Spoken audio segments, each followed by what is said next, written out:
हर्षित landmark, सपनों का घर जैसा आप चाहते हैं हम बनाते हैं। 1, 2 एवं 3 BHK ready position flats. Call 9827321321।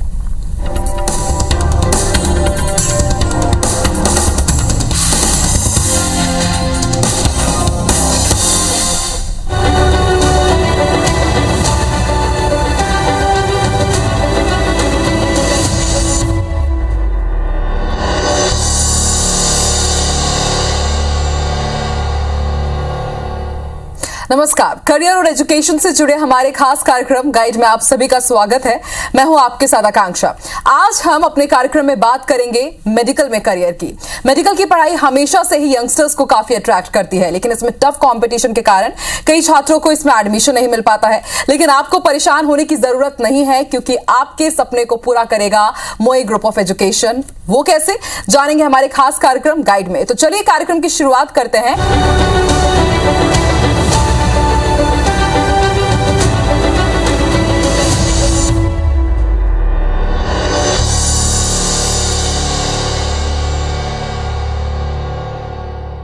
तो इस खास टॉपिक पर बात करने के लिए इस वक्त स्टूडियो में हमारे साथ मौजूद है मोई ग्रुप ऑफ एजुकेशन के डायरेक्टर डॉक्टर उमेश मगेंद्र जी। डॉक्टर उमेश, बहुत बहुत स्वागत है आपका।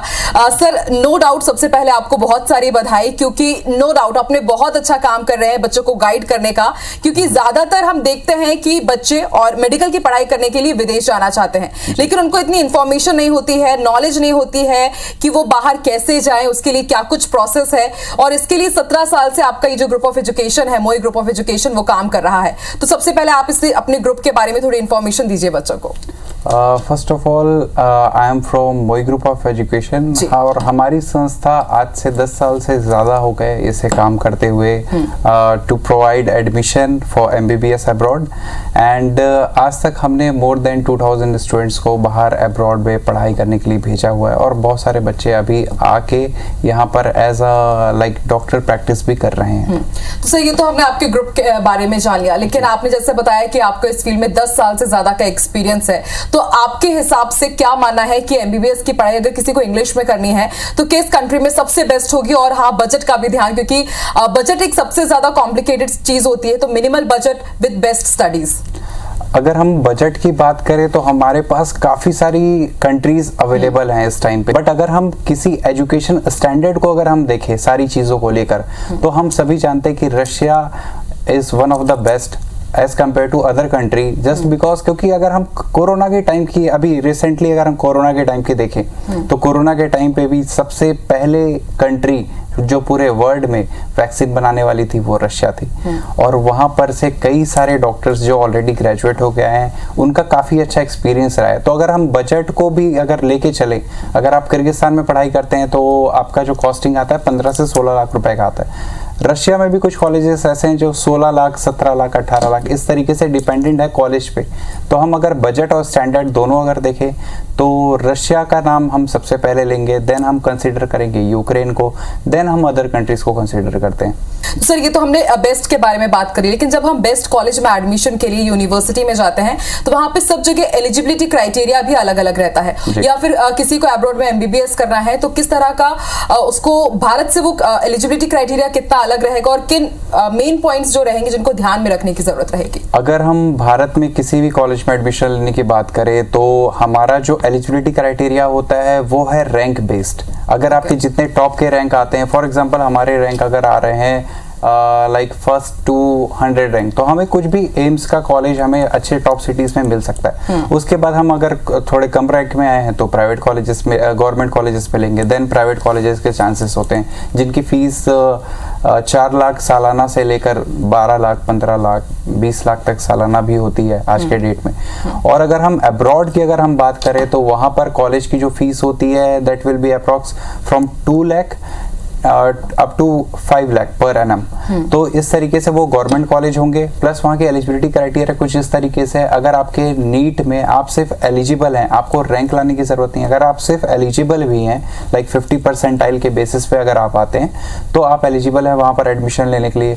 आपका 12th आप PC% से ज़्यादा, कुछ कॉलेजेस की रिक्वायरमेंट होती है वो पूछते हैं कि आपके 70% होने चाहिए, 80% होने चाहिए। तो हर कॉलेजेस का अलग अलग क्राइटेरिया है। सर एक डाउट है मेरे मन में कि हमने पढ़ाई दूसरे देश में की और डिग्री भी हमारे पास दूसरी यूनिवर्सिटी से एफिलिएटेड है, तो ऐसे में भारत में ये डिग्रीज कैसे वैलिड होंगी, ये भी थोड़ी आप इन्फॉर्मेशन दीजिए, क्योंकि एक डाउट रहता है बच्चों के मन में इसको लेकर। ये काफी अच्छा सवाल है और काफी ज्यादा डाउट इसी बात पे होती है कि अगर हम इंडिया में पढ़ते हैं तो हमें पता है कि हम रजिस्ट्रेशन लेंगे, उसके बाद डायरेक्ट हम प्रैक्टिस करना चालू करेंगे। अगर अब्रॉड में हम एडमिशन लेते हैं तो हमारे लिए क्या क्राइटेरिया? इस टाइम पे फिलहाल 2022 तक हमारे पास एक एग्जाम है, फॉरेन मेडिकल ग्रेजुएट एग्जामिनेशन, जो कि after completion of exam, after completion of your degree आपको वो देना पड़ता है। अगर हम बात करें 2023 के बाद की बात, तो 2023 से एक एग्जाम आने वाला है, नेशनल एग्जिट टेस्ट। तो उस एग्जिट टेस्ट को इसलिए गवर्नमेंट ने इम्प्लीमेंट किया क्योंकि अदर कंट्रीज में ये काफी पहले से चला आ रहा है कि आप सेम कंट्री में जो पढ़े हुए बच्चे हैं उनका भी एग्जाम लें, टू व्यू लाइक उनकी क्वालिटी ऑफ एजुकेशन कैसी रही, किस तरीके से उन्होंने पढ़ाई की है, वो क्वालिटी टेस्ट के लिए रखा जाता है एग्जाम। तो उन्होंने, अब हमारी कंट्री के गवर्नमेंट ने भी ये सेम इम्प्लीमेंट किया, सेंट्रल गवर्नमेंट ने, कि आप अगर बाहर से पढ़ते हैं या फिर आप इंडिया से पढ़ते हैं, आपको एग्जिट टेस्ट देना ही है। तो 2023 से ये सभी को देना होगा। अच्छा, मतलब हमने बाहर की किसी यूनिवर्सिटी में या कॉलेज में पढ़ाई की है और जब हमें भारत आना है वापस अपनी पढ़ाई को आगे कंटिन्यू करने के लिए या जॉब से, तो हमें फिर नेक्स्ट एग्जाम वो देना ही होगा। हाँ जी। ओके, तो सर इस नेक्स्ट के बारे में भी कुछ और बताइए, कितने अटेम्प्ट्स रहते हैं, इसकी तैयारी कैसे होगी, क्योंकि काफी ये अलग सा कॉन्सेप्ट नेक्स्ट अमूमन इतना सुनने में नहीं आता है। तो जो बच्चे बाहर पढ़ना चाहते हैं उसकी तैयारी वो कैसे करें सर? अभी फिलहाल के लिए तो काफी ज्यादा ये नया टॉपिक है बिल्कुल ही, क्योंकि इसके बारे में कोई डिस्कस करता नहीं है नेक्स्ट के लिए। तो नेक्स्ट का इस तरीके से होगा, उसमें दो एग्जाम होंगे, नेक्स्ट 1, नेक्स्ट 2। फॉर एग्जाम्पल मैं इस साल ग्रेजुएट होता हूँ, तो इस साल मुझे अप्रैल में एक एग्जाम देना है, वो होगा नेक्स्ट 1। उसके बाद अप्रैल में पास होने के बाद वो 1 साल का मेरा इंटर्नशिप का ड्यूरेशन होगा। इंडिया में मुझे किसी भी medical college, government medical college में मुझे इंटर्नशिप करना होगा। आफ्टर कंप्लीशन ऑफ इंटर्नशिप मुझे नेक्स्ट 2 का एग्जाम देना पड़ेगा, जिसके बिहाफ में मैं किसी पीजी की डिग्री के लिए वैलिड हो सकता हूँ, पीजी के डिपार्टमेंट ज्वाइन करने के लिए वैलिड हो सकता हूँ, या फिर मैं यहाँ पर प्रैक्टिस करने के लिए मुझे रजिस्ट्रेशन उसके बेसिस पे मिलेगा। तो इस तरीके से प्रोसेस होगा। सब्जेक्ट्स में थोड़े बहुत चेंजेस आने को हैं और वो अभी कुछ कंफर्मेशन मिला नहीं है क्योंकि गैजेट अभी तक साइन हुआ नहीं है। So we have to wait for that. और अगर हम बात करें अटेम्प्ट्स की, कहा जाता है कि 2 अटेम्प्ट ही दिया जाएगा, बट ऐसा बस सुनी सुनाई बातें हैं, तो आप इस पे बिलीव ना करें। It will be like FMG only, कि नंबर ऑफ अटेम्प्ट्स आपके पास कोई नहीं रहेंगे। जब भी आप पास होते हैं then you can carry on. Sir, आपके ग्रुप ऑफ एजुकेशन ने नो डाउट इस फील्ड में बहुत रिसर्च किया है, तो क्यों ना आप बताएं कि आपके हिसाब से अगर रशिया की बात की जाए, यूक्रेन, किर्गिस्तान जैसे ये जो देश हैं, यहाँ पे टॉप 5 मेडिकल यूनिवर्सिटीज कौन सी रहेंगी? क्योंकि बच्चे नो डाउट अभी अगर ये शो देख रहे होंगे, ये प्रोग्राम देख रहे होंगे, तो उनके मन में ये होगा कि वो बेस्ट में ही जाए। तो आपके हिसाब से कौन सी टॉप 5 मेडिकल यूनिवर्सिटीज होंगे? अगर मैं टॉप 5 मेडिकल यूनिवर्सिटीज की बात करूं अगर पर्टिकुलर कंट्रीज में, तो रशिया में बहुत ज्यादा एक मिथ है कि वहां पर सारे कॉलेजेस बाइलिंगुअल है। तो वैसा नहीं है, कुछ कॉलेजेस से बाइलिंगुअल है, कुछ कॉलेजेस कंप्लीट इंग्लिश मीडियम है। तो मैं इंग्लिश मीडियम वाली यूनिवर्सिटीज को प्रेफर करता हूँ। फॉर एग्जांपल अगर हम रशिया में बात करें तो वहाँ पर है क्रीमिया फेडरल यूनिवर्सिटी। अगर दूसरी बात करें तो हम बश्किर स्टेट मेडिकल यूनिवर्सिटी जा सकते हैं जहाँ इंग्लिश मीडियम में पढ़ाई होती है।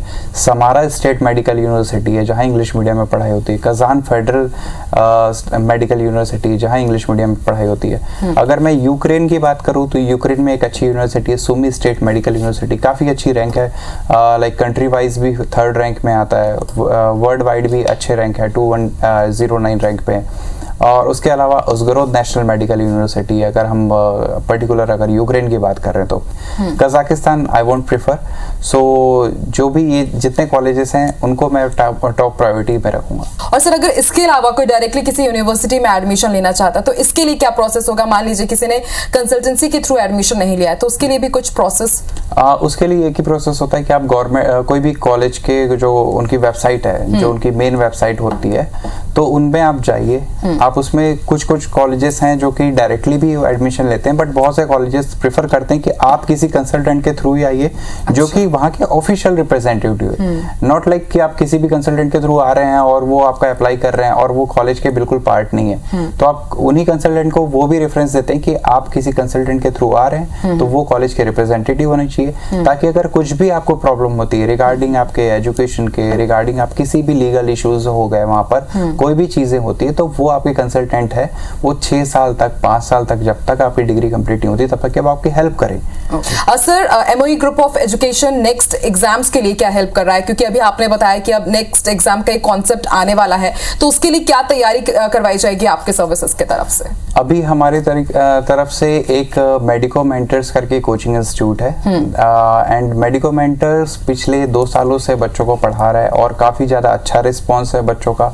तो हम इसे अभी हर कॉलेजेस में इम्प्लीमेंट कर रहे हैं जितने जगह पे हमारे सारे स्टूडेंट जा रहे हैं। तो medico mentors will help from first year to 6th year. जो पहले के 4 साल की जो पढ़ाई होगी पूरे उसमें 19 सब्जेक्ट कंप्लीट कराए जाएंगे पहले 4 साल में, और वो सारे ऑनलाइन क्लासेस होगी। जो उसके बाद ऑफलाइन क्लासेस जो बच्चों की लगेगी मेडिको मेंटर्स की तरफ से पूरे इंडियन पैटर्न में पढ़ाई होगी as per concern of next examination. तो 5th ईयर और 6th ईयर फोकस होगा उनके ऑफलाइन क्लासेस को लेकर, जो कि लेक्चर्स के लिए डायरेक्ट इंडिया से प्रोफेसर उनके कॉलेजेस में जाके उनको पढ़ाएंगे और उनको रिवीजन करवाएंगे, क्योंकि ऑलरेडी उनका 1st to 4th ईयर तक सारा टॉपिक कंप्लीट कवर हो जाएगा।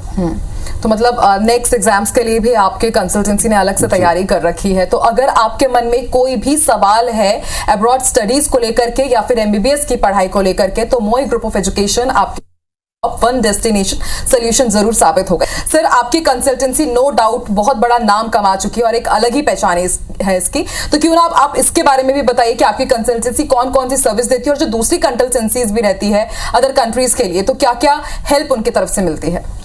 Ma'am, first of all admission से स्टार्टिंग, जब एडमिशन की स्टार्टिंग होती है तो उनके डॉक्यूमेंटेशन से लेकर वहाँ बच्चे के पहुँचने तक उन्हें कोई काम करने की जरूरत नहीं पड़ती। उन्हें जस्ट हमें स्कैन कॉपी अपने डॉक्यूमेंट्स के भेजने हैं, सारे प्रोसेस ऑटोमेटिक होते रहेंगे। उनके उनको वीज़ा के लिए भी उनको एम्बेसी जाने की ज़रूरत नहीं है, जो भी होंगे सारी चीज़ें ऑनलाइन प्रोसेस होगी, तो वो एक हमारी तरफ से हेल्प होगी। उसके बाद जब बच्चे वहाँ पर पहुँच जाते हैं तो ट्रैवलिंग के टाइम पर उनको सपोर्ट दिया जाएगा हमारे स्टाफ की तरफ से, हमारी तरफ से। उसके बाद जब बच्चे वहाँ पर पहुंचेंगे तो उनको एकोमोडेट करवाना, सारी चीज़ें वहाँ पर लाइक उनकी प्रॉपर फीस जमा करवाना, लाइक हॉस्टल उनको प्रोवाइड कराना, सारी चीज़ें हमारी तरफ से होगी। टिल 6th ईयर जो उनके जो उन्हें हेल्प लगेगी वो मेजर एक पॉइंट होता है, वो हम करेंगे। द मेन थिंग इज कि दूसरी कंसल्टेंसी से हमारी कंसल्टेंसी क्यों अलग है, मेन रीज़न इज क्योंकि हमारे पास मेडिको मेंटर्स का एक बहुत बड़ा सपोर्ट है जो कि बच्चों के लिए काफ़ी ज़्यादा हेल्पफुल हो रहा है। क्योंकि हमने अभी लाइक वहाँ के लोकल एग्ज़ाम्स जो होते हैं, यूनिवर्सिटी एग्ज़ाम्स, उसमें हमने बच्चों के ग्रोथ देखे हैं। तो हमें लगता है कि हम बाकियों से इसलिए अलग है क्योंकि हमारे पास मेडिको मेंटर्स का पूरा सपोर्ट है और वो कंटिन्यू जो कोचिंग करा रही है, ऑनलाइन जो कोचिंग करा रही है, वो काफ़ी ज़्यादा बच्चों को हेल्पफुल हो रही है। तो मतलब सर, ज़्यादा कुछ टेंशन लेने की प्रॉब्लम नहीं है। अगर वो बाहर कहीं पढ़ाई करना चाह रहे हैं तो सिर्फ उन्हें मोई ग्रुप ऑफ एजुकेशन के पास जाना है और फिर उनका पूरा सोल्यूशन, बाहर पढ़ना, वहां पर रहने खाने की व्यवस्था सब आपकी तरफ से करवा दी जाएगी। ठीक है सर, एमबीबीएस के बारे में थोड़ी मैं बात करना चाहूंगी कि अगर कोई अब्रॉड पढ़ना चाहता है तो कौन से एग्जाम से जो उन्हें क्वालिफाई करना बहुत मस्ट हो जाएगा? अगर किसी भी बच्चे को अब्रॉड पढ़ने जाना है तो मेन हमें फोकस करना है कि 12th हमारा पीसीबी के थ्रू हो। नेक्स्ट हमारा नीट पे फोकस होना चाहिए कि हमारा नीट का जो एलिजिबिलिटी है वो होना चाहिए। जस्ट बिकॉज पहले क्या होता था कि eligibility certificate medical council of India release करती थी और उसके लिए हमें सिर्फ 12th की मार्कशीट, 11th की मार्कशीट, 10th की मार्कशीट की रिक्वायरमेंट होती थी और दूसरे सारे डॉक्यूमेंट्स, एडमिशन लेटर वगैरह के रिक्वायरमेंट्स होते थे कि हम कौन सी कॉलेज में जा रहे हैं। बट अभी के टाइम पे वो एलिजिबिलिटी सर्टिफिकेट हटाकर उन्होंने एक काम ये कर दिया कि आप अगर नीट यूजी एलिजिबल हैं, फॉर एग्जाम्पल अगर मैं इस साल जाना चाहता हूँ तो मुझे लास्ट के 3 साल तक वो नीट यूजी का जो सर्टिफिकेट है वो एलिजिबल मिलेगा। फॉर एग्जाम्पल मैं 2019, 2020, 2021 ये 3 साल के नीट यूजी के एलिजिबिलिटी सर्टिफिकेट के बेसिस पे मैं किसी भी यूनिवर्सिटी में अप्लाई कर सकता हूँ और वहाँ से आके यहाँ पर मैं प्रैक्टिस कर पाऊंगा। तो ये उनकी मेन जो क्राइटेरिया है वो ये रहेगी। हाँ, तो मतलब बहुत ही बेसिक इन्फॉर्मेशन दिया है हमको सर ने, बेसिक लेकिन मस्ट और बहुत इंपॉर्टेंट ये इन्फॉर्मेशन रहेगी, तो इसको आप जरूर ध्यान में रखिएगा। सर, एक बहुत कॉमन सा लेकिन थोड़ा डाउटफुल सवाल है कि जैसे किसी का एडमिशन रूस में होता है तो क्या यहाँ स्टूडेंट को पढ़ाई करने के लिए जरूरी है क्या कि उन्हें वहाँ की लैंग्वेज ही याद करनी पड़ेगी या कुछ दूसरे ऑप्शन भी रहते हैं? नहीं, ऐसा नहीं है कि वहाँ की लैंग्वेज आनी मस्ट है, वो नहीं है। बट हमें लाइक हम किसी कंट्री में अगर जाते हैं तो हमें एक लोकल लैंग्वेज तो आना चाहिए। फॉर एग्जांपल अगर मैं यहाँ पर भी छत्तीसगढ़ की एक बात करूँ या फिर किसी ऑल ओवर इंडिया में किसी भी रीजन की बात करूँ, अगर मैं किसी इंग्लिश मीडियम में पढ़ाई कर रहा हूँ तो मुझे एक सब्जेक्ट मिलता है हिंदी और एक सब्जेक्ट मिलता है संस्कृत का, जस्ट बिकॉज क्योंकि वो हमारी लोकल लैंग्वेज है, मातृभाषा है, तो हमें वो दोनों सब्जेक्ट हमें आने चाहिए, दोनों लैंग्वेजेस हमें आने चाहिए। वैसे ही रशिया में भी सेम सिस्टम है, यूक्रेन में भी सेम सिस्टम है, अदर कोई भी CIS कंट्री है, सभी जगह सेम सिस्टम है। आपकी पढ़ाई पूरी इंग्लिश मीडियम में होगी, बट उसमें एक सब्जेक्ट आपका रहेगा जो जिसमें आपको सिर्फ वहाँ की लोकल लैंग्वेज सिखाई जाएगी। जस्ट बिकॉज पहले साल का जो लोकल लैंग्वेज होता है, सेकंड ईयर में, थर्ड ईयर में, ये 3 साल आपको लोकल लैंग्वेज इसलिए फोकस कराया जाता है एक सब्जेक्ट का, जस्ट बिकॉज क्योंकि 4th year, 5th year, 6th year वहाँ पर सारे हॉस्पिटल प्रैक्टिस में निकल जाते हैं। तो हॉस्पिटल अगर आप जाते हैं तो आपको इंग्लिश बोलने वाले पेशेंट मिलेंगे, ये तो कंफर्मेशन है नहीं। लाइक वहाँ पर बहुत सारे ओल्ड पेशेंट भी आते हैं जिन्हें इंग्लिश नहीं आती। आज के यूथ वहाँ पर इंग्लिश बोल रही है, बट जो पुराने लोग हैं वो इंग्लिश नहीं बोल पाते। जैसे कि हम इंडिया में भी देख लें, अगर सभी को यहाँ पर हिंदी आती है बट हर किसी को इंग्लिश नहीं आती, तो ये सारी चीजें अगर हम फैक्टर को कंपेयर करेंगे तो काफी ज्यादा हमें लाइक बिल्कुल प्रैक्टिकल सा एक समझ आता है कि हाँ भाई, अगर हम किसी कॉलेज में जा रहे हैं तो वहाँ की हमें लोकल लैंग्वेज थोड़ी बहुत आनी चाहिए, so that we can do conversation. अगर कम्युनिकेशन हो सके, ये सबसे ज्यादा टॉप मोस्ट प्रायोरिटी रहेगी, और इसलिए अगर वहां जाकर के आप कोई लोकल लैंग्वेज सीख लेते हैं तो बहुत ही ज्यादा अच्छा हो जाएगा। सर, अब बात फीस की, क्योंकि अब्रॉड में फीस सबसे ज्यादा मैटर करती है और इससे जुड़े कई फैक्टर्स भी होते हैं, तो कितना फीस प्लान रहता है, क्या कुछ एस्टिमेटेड रहता है? फीस वहाँ पर अगर आप एक अच्छे स्टैंडर्ड वाले कॉलेज में देख रहे हैं तो आपका 18 लाख से स्टार्ट होता है और 25, 26, 27 लाख, 40 लाख तक कॉलेजेस वहाँ पर अवेलेबल है। पर ईयर आपको लाइक 4 लाख, 5 लाख, 2.5 लाख, इस तरीके से कॉलेजेस बहुत सारे मिलेंगे। अगर हम कंप्लीट पैकेज की बात करें तो 18 लाख से 40 लाख तक आपको। और सर, ये पढ़ाई के टाइम, मतलब जैसे कि हमारा कोर्स चल रहा है उस टाइम ये कुछ चेंज भी होती है क्या, बदल भी सकती है क्या? नहीं, ये चीज बदलेगी नहीं, क्योंकि आपका जो फर्स्ट ईयर में आप जब जाते हैं तो वहाँ पर एक कॉन्ट्रैक्ट साइन होता है। वो कॉन्ट्रैक्ट होता है स्टूडेंट और यूनिवर्सिटी के बीच में, जिसमें क्लियरली मेंशन होता है कि ये आपको फीस पे करनी है टिल 6 ईयर और इसमें कोई चेंजेस होंगे नहीं। ये उनको क्लियरली उनको पहले से मेंशन करके दिया जाता है। और हमारे साइड से भी आपको एक PDF फॉर्म में दिया जाएगा कि हाँ ये फीस होगी, नीचे में नोट करके सारी चीजें लिखी रहेगी कि इस फीस में क्या क्या इंक्लूड है, क्या क्या छूटे हुए हैं। तो आप कुछ एजुकेशन लोन वगैरह, मतलब जैसे कि किसी के लिए बजट बहुत ज्यादा है, तो जैसे हमारे भारत में तो रहता है कि हाँ हम किसी बैंक में जाते हैं वहाँ पे हमें एजुकेशन लोन आराम से मिल जाता है जब ज्यादा जहाँ का बजट हो, फीस ज्यादा हो, तो क्या इसके लिए भी ऐसी कुछ व्यवस्था है? अभी गवर्नमेंट ने एजुकेशन लोन जो 7 ईयर्स तक का जो एजुकेशन लोन गवर्नमेंट दे रही है, तो उसमें कुछ उन्होंने कटौती की है लाइक इंटरेस्ट को लेकर। तो ये काफी ज्यादा हेल्पफुल होगा बच्चों के लिए कि आप अगर किसी भी पर्टिकुलर बैंक से आप लोन लेते हैं तो आपको काफी ज्यादा लाइक उसमें इंटरेस्ट में कमियां देखने को मिलेगी, तो आप लोन ले सकते हैं। तो अगर फीस आपको ज्यादा लग रही हो लेकिन आप चाहते हैं कि MBBS की पढ़ाई आपके अब्रॉड में है, तो उसकी भी टेंशन लेने की आपको जरूरत नहीं है।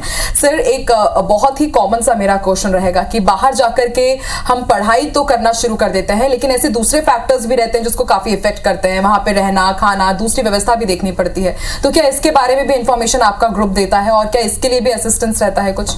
मैम, हम तो पहली चीज एक ही चीज पे ध्यान देते हैं कि वहां पर जो भी बच्चे जाएं वो हमारी एक फैमिली की तरह रहें। तो उनके लिए जो भी यहाँ पर फेस्टिवल्स, हम यहाँ पर इंडिया में अगर हम दिवाली मना रहे हैं तो वहाँ पर भी दिवाली मनाई जाती है। अगर हम होली यहाँ पर सेलिब्रेट करते हैं तो वहाँ पर भी होली मनाई जाती है। तो कई सारे फैक्टर्स अगर हम देखें जो कि इंडिया में होम सिकनेस का एक कारण बनता है बच्चों के लिए, इंडिया से जो ज्यादा लगाव होने की वजह से, तो वो चीज अगर वो 1 साल के लिए किसी दूसरी कंट्री में जाते हैं तो हम उनको बिल्कुल फील नहीं होने देते, जस्ट बिकॉज क्योंकि वहाँ पर सारे फंक्शंस वहाँ पर अरेंज कराए जाते हैं हमारी कंपनी के थ्रू, और सारे बच्चों को गेट टुगेदर करवा के वो सारी चीजें बिल्कुल एक इंडियन कम्युनिटी अच्छे से हेल्पफुल होती है उनके लिए। तो मतलब कहा जा सकता है कि परिवार से दूर माओ ग्रुप ऑफ एजुकेशन उनके लिए एक परिवार का ही काम कर रहा है। सर, एक एवरेज अमाउंट लिविंग एक्सपेंस कितना स्पेंड करना पड़ सकता है अगर कोई एक स्टूडेंट बाहर जाकर के पढ़ाई कर रहा है, तो एवरेज एस्टिमेट क्या होगा? अगर हम मंथली एक्सपेंसेस की बात करें तो like 10 to 15,000, it depends upon student to student. वो 20,000 भी खर्च कर सकता है, वो 50,000 भी खर्च कर सकता है। अगर मैं एवरेज एक स्टैंडर्ड की बात करूँ तो दैट विल बी 10,000, जिसमें आप खाने का अगर आप मेस ज्वाइन करते तो मेस के चार्जेस इंक्लूड कर सकते हैं और आपके छोटे मोटे जो एक्सपेंसेस होंगे वो इंक्लूड कर सकते हैं, क्योंकि हॉस्टल वगैरह तो पहले से आपका पे होगा, ठीक है। तो आपको उसकी टेंशन लेने की जरूरत नहीं है। बिल्कुल। और सर एक बहुत इंपॉर्टेंट क्वेश्चन कि जब एक स्टूडेंट बाहर से पढ़कर आता है और वो चाहता है कि अब मैं इंडिया में शिफ्ट हो जाऊं या अब मैं भारत में ही प्रैक्टिस करूं, या फिर सबका मेन फोकस होता है गवर्नमेंट जॉब के लिए अप्लाई करना, तो क्या उसके लिए वो किस हिसाब से एलिजिबल होगा, उसके लिए कैसे अप्लाई कर सकता है, वो भी आप थोड़ा बता दीजिए। अभी जैसे कि हमने थोड़ी देर पहले डिस्कस किया था रिगार्डिंग नेक्स्ट एग्जाम, तो वो ही नेक्स्ट एग्जाम है जो कि बच्चों को रजिस्ट्रेशन दिलाने में हेल्प करेगा। तो जो भी बच्चे वहां से बाहर से पढ़ के आएंगे तो उनको एक नेक्स्ट का एग्जाम देना है। After clearing the next exam they can practice in any government medical college. हाँ, और sir security top most priority रहेगी, मतलब क्योंकि बाहर भेजना, क्योंकि अमूमन हम देखते हैं कि रात में अगर बच्चा बाहर जाता है तो पेरेंट्स बहुत डर जाते हैं, दूसरे स्टेट नहीं भेजते, ऐसे में अब्रॉड भेजना पेरेंट्स के लिए सिक्योरिटी टॉप मोस्ट प्रायोरिटी रहती है, तो उसके लिए आपके तरफ से क्या रहता है, और कॉलेज यूनिवर्सिटीज वो भी कुछ असिस्ट करते हैं क्या इसमें? जी बिल्कुल, कॉलेज यूनिवर्सिटीज इस चीज का बहुत ज्यादा ध्यान देते हैं क्योंकि उनके ऊपर भी बहुत ज्यादा प्रेशर होता है। लाइक अगर कोई स्टूडेंट इंडिया से वहां पर ट्रैवल करके आया हुआ है पढ़ाई करने के लिए अदर कंट्रीज में, तो ये बहुत बड़ा फैक्टर बन जाता है। तो वहां पर जो लाइक हॉस्टल से निकलने की लिमिटेशन एक बनाई गई है। आफ्टर कॉलेज आपको हॉस्टल वहाँ एंट्री करनी है, सारी चीजें एंट्री एग्जिट आपके पॉइंट्स नोटेड होते हैं, और आपको कहीं बाहर जाना है तो वहां पर इंफॉर्मेशन दे के जाना पड़ता है। तो सारी सिक्योरिटी अगर हम देखें तो ओवरऑल हर जगह से लेकर वो सारी चीजें वो बिल्कुल सिक्योर्ड है। बच्चे वहां पर किसी तरीके दिक्कत नहीं होती, चाहे वो लड़के हो या लड़कियां हो। बिल्कुल, यानी कि आपका जो एजुकेशन ग्रुप है वो भी ध्यान देगा, जो कॉलेज में आप एडमिशन लेते हैं वो भी ध्यान देगा, यूनिवर्सिटी भी पूरा इस बात का ध्यान देगी। तो उम्मीद करते हैं कि विदेश में अब्रॉड में पढ़ाई को लेकर, स्पेशली एमबीबीएस को लेकर आपके मन में जितने भी प्रश्न रहे इनका जवाब आपको मिल गया होगा, और जितने भी डाउट रहे होंगे वो भी हमारे आज के इस खास कार्यक्रम गाइड के जरिए दूर हुए होंगे। और अगर आपको कुछ भी प्रॉब्लम हो तो आप कॉन्टैक्ट कर सकते हैं मोई ग्रुप ऑफ एजुकेशन से। सर बहुत बहुत शुक्रिया स्टूडेंट्स को गाइड करने के लिए और उनको इतनी इंपॉर्टेंट इंफॉर्मेशन देने के लिए।